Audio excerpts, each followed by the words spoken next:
cortical function, and hopefully I can stop on time and see if you guys have any questions. The brain functions, we have the speech and language, we have hearing, vision, writing, and then there is the gnosia, apraxia, and executive function. The primary cortices are in blue. This is the motor cortex and sensory cortex. The unimodal association is yellow, meaning that they're associated with one mode only. So this is the premotor, this is presensory, and this is usually related to vision, preoccipital, and this is related to hearing. Yellow, this blue is hearing area, Heschel gyrus, area 44, and so on. And then green are multimodal, where many things come together and join together to form a multiple association. It's like face recognition here, tip of the face, and so on and so forth. And pink is where everything just come together. So this angular gyrus is a very, very important area because everything comes down to angular gyrus. The reading, writing, speaking, all come together. And you get very interesting syndromes when you get strokes of the angular gyrus here.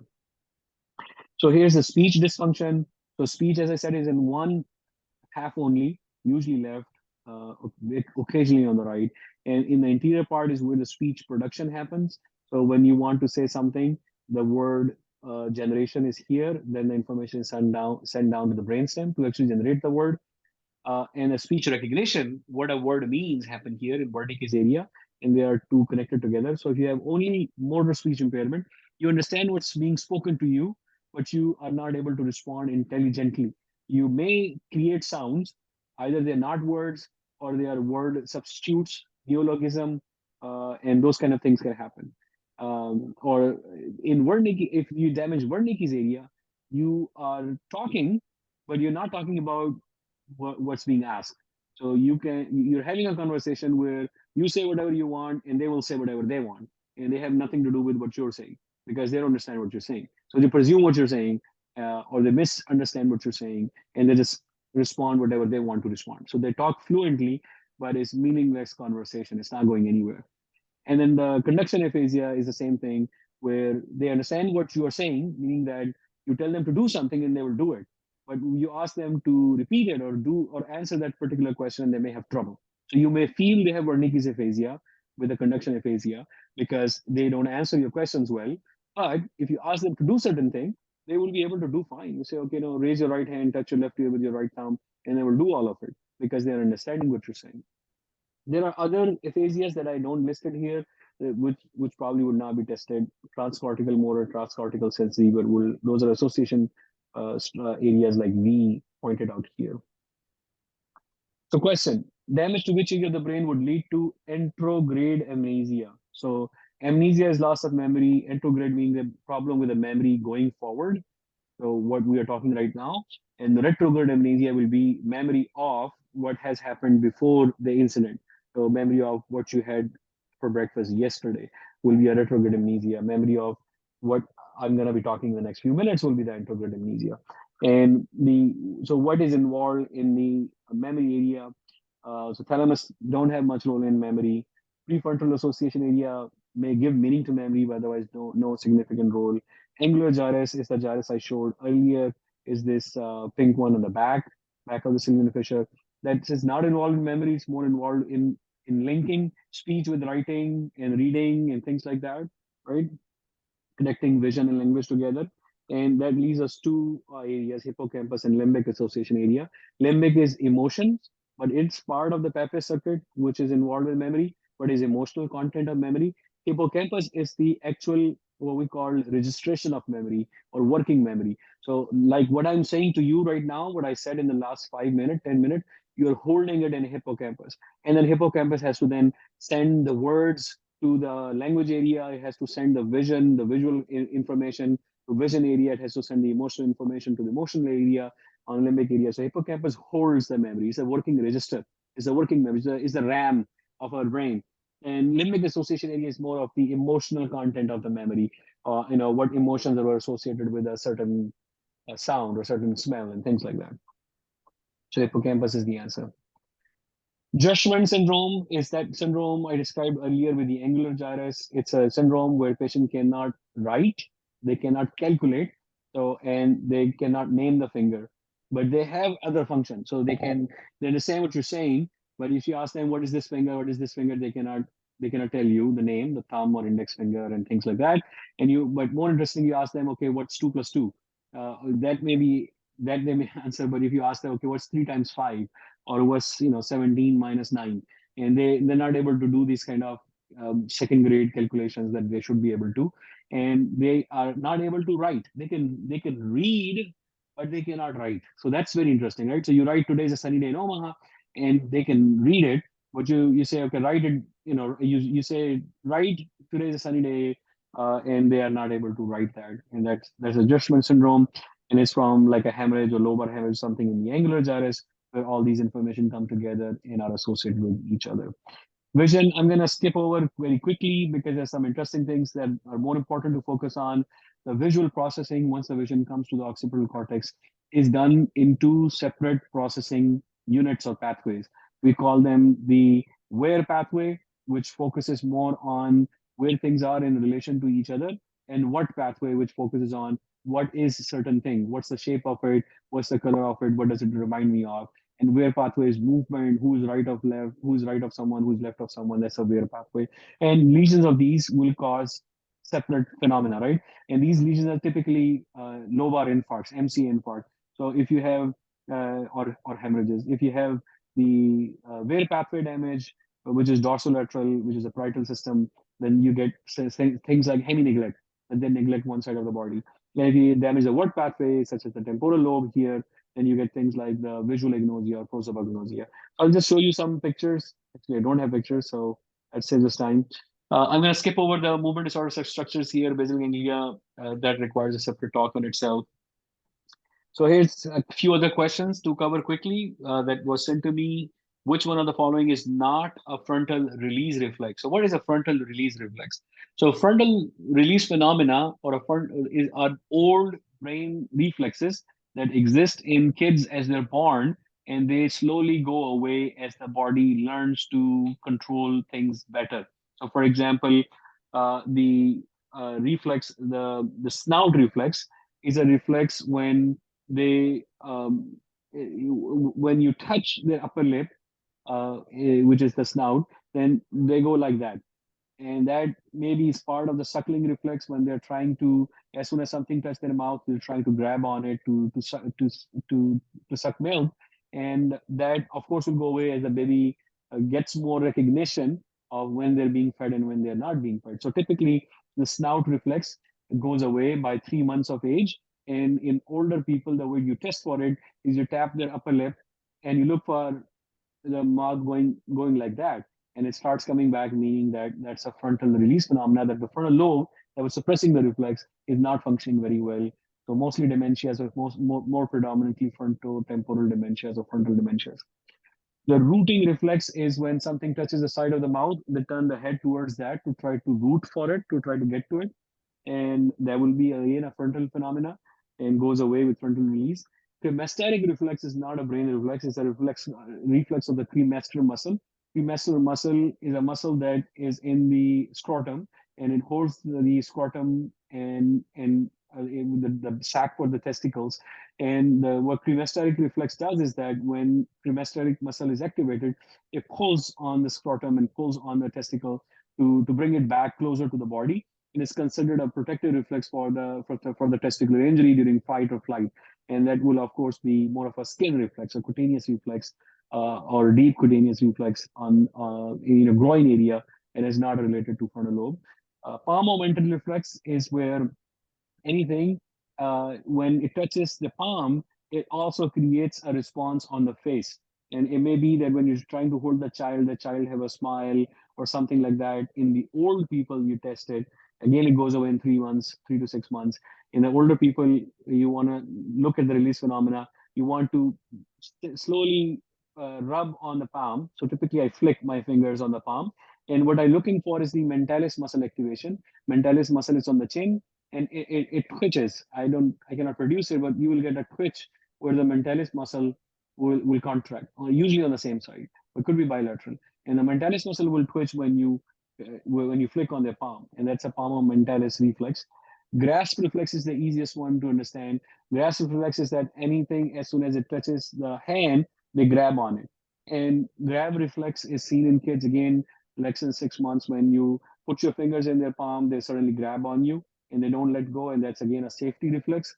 It's different than what we call a utilization behavior, which is also a frontal release phenomena.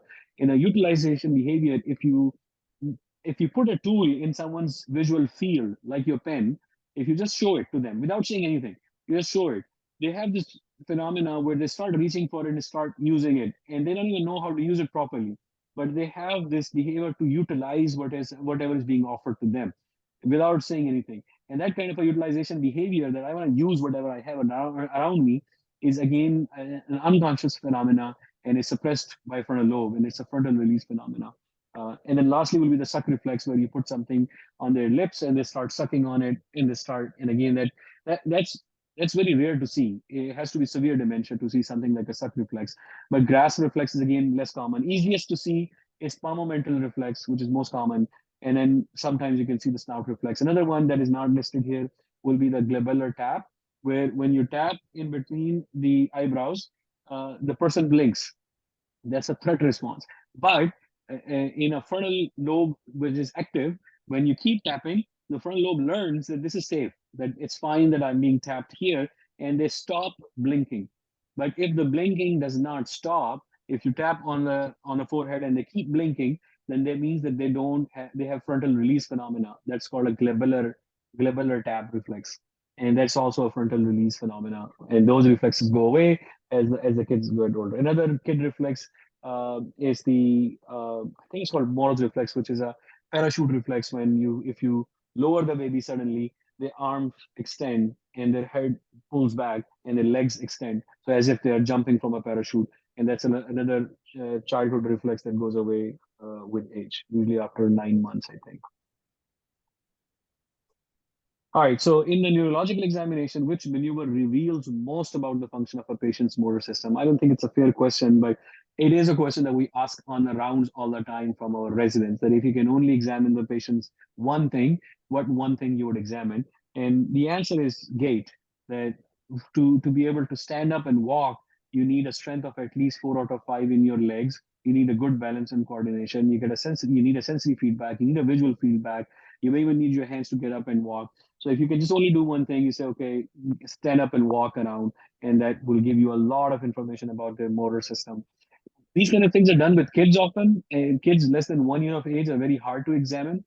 So infants or newborns or even up to 2 years of age. So you play with them. You give them a toy to play with, and during that activity you see if the tone is normal, if the bulk is normal, if their muscle strength is okay, if their vision is okay, if they hear, if they can follow instructions, if they can understand you, so on and so forth. So a lot of information is gathered quickly together, not by doing individual examination components, but by giving them complex tasks. We do that in movement disorder exam, for example. We ask them to write something.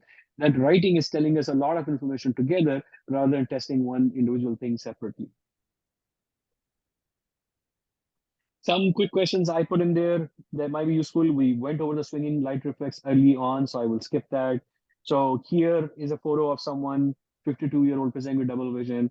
And the thing is that the eye is lower as compared to the other. If you go from center of this retina to the other, is down and out, and the eyelid is dropped, and there is wrinkle on the forehead because the pupillary drop. They're trying to lift it up, and then the pupil looks a little bigger. So there's forehead wrinkles, eyebrow being lifted up because there's eyelid droop. Eyelid is partially covering the pupil. Pupil seems larger than the other side, and the eye is down and out. And that is likely to be a third cranial nerve palsy. The important thing to remember with the third cranial nerve palsy is that sometimes pupil is dilated and sometimes it's not. It's normal. And normal pupil will be pupil sparing third cranial palsy compared to non-sparing. I don't know if I have a picture. I know. So the thing that's being tested is that the third cranial nerve, the sympathetic fibers that controls the pupil, constrict the pupil, they run on the outer surface of the third cranial nerve to come to the eye. And if the lesion that affects the third cranial nerve is from outside, like in aneurysm, then the sympathetic fibers will be damaged right away. And you will have a third cranial nerve palsy along with a dilated pupil because sympathetic fibers are gone. While if the damage was from inside, such as vasculitis, Like diabetes can cause a mononeuropathy, third cranial nerve mononeuropathy, and that's a vasculitis. So if you have a vasculitis of third cranial nerve from a diabetes, for example, then the third cranial nerve will be damaged from inside, and the pupil will be spared because sympathetic fibers are on the outside, and the pupil may be normal even with the third cranial nerve being abnormal. The third cranial nerve will be down and out with the eyelid droop. So in this patient, now the eyelids again are different. One is not covering the pupil and one is partially covering the pupil. So not covering or just touching the upper edge will be normal. So this is abnormal. And then uh, it seems to be smaller pupil than the other. So now the smaller one is abnormal, not the larger one, because the eyelid we decided is abnormal on this side, and that will be the Horner syndrome. The eyelid drop slightly drop, not as bad as the other, with a smaller pupil. And this is large because of the lights probably being closed in a dark room. 35-year-old male presents with headache for 1 week. He reports pain as sharp, excruciating, lasts a few minutes, recur frequently. Pain starts on the top of the head and involves forehead and cheek on the right side and is associated with clenching of the teeth. What is likely diagnosis? So the diagnosis typically depends on what nerve supplies this area.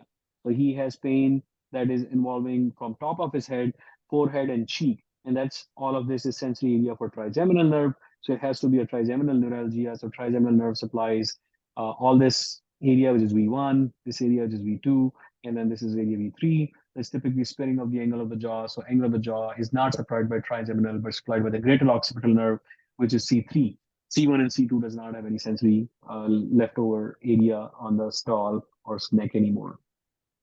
So this 22-year-old is presenting with onset of drooling. He reports 2 days ago he noticed some numbness on his face, and now he's spilling water from the corner of his mouth with slurred speech.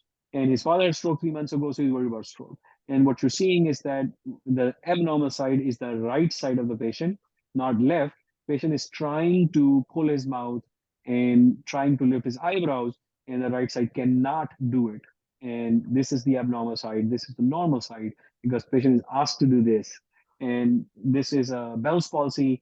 And typically, you could do an MRI of the brain, but even MRI of the brain is not typically required. But of course, C-spine is not going to help. No conduction is not going to help. Repeated nerve stimulation is not done. That's for myasthenia. Muscle enzymes is not a problem here. So MRI of the brain is likely the answer, but even MRI is not required. If the option was do nothing, just treat, and then I would have done that with a Bell's palsy. Now, you decide this is Bell's palsy, which is a seventh nerve facial nerve dysfunction. What other problem this patient will have? Taste, hearing, jaw closure, swallowing, or tongue protrusion. And the answer depends on the function of seventh nerve. You remember there is a corda tympani, which runs along the seventh nerve, and that's a taste nerve. So it's considered part of seventh nerve, but it's actually not a seventh nerve specifically. It's a separate nerve that got merged into seventh nerve as we were born during embryological growth, and that's for taste. Hearing usually is not involved with seventh, but it can sometime with the stapedius muscle. But jaw closure is fifth nerve, swallowing is ninth and 10, tongue is 12, and typically the answer will be the taste from choroid tympani, or if the taste is not their option, then the hearing would have been the option because of the stapedius muscle, but again, that's not very common. Visual pathways, we talked about this case in the very beginning, so let's close here. So 50-year-old male complains of difficulty driving. His visual acuity is 20/20 on a card testing or regular testing. He has normal color and contrast sensitivity, normal pupil reaction, but then when you do these scans, these are Goldman perimetry, digital Goldman perimetry, you see that he has loss of hemianopia, which is bitemporal. Both temporal sides are lost. And what is the diagnosis? It has to be a tumor in a 50-year-old that is growing around the optic chiasm, that is compressing optic chiasm and causing these bitemporal hearing loss, visual loss, and hemianopia, bitemporal hemianopsia. And his complaint is difficulty driving because he's probably running into things on the outside of his vision, either cars or pillars or something like that, because he cannot see. He cannot see on the outer side. And he doesn't know because his visual acuity is 20/20, because visual acuity is right here in the center, in the macula. So this is the optic pathway. I mentioned the chiasm earlier. A tumor there will, like a pituitary gland tumor, this is the pituitary fossa, or a Rathke's pouch tumor will damage the optic chiasm. And these are the patterns you can see. I can share the slides later of different damages in different area, but the chiasm is the area where we started this whole story. Let me stop here and see if you guys have any questions. Otherwise, we can take a break. I think I'm done with my session.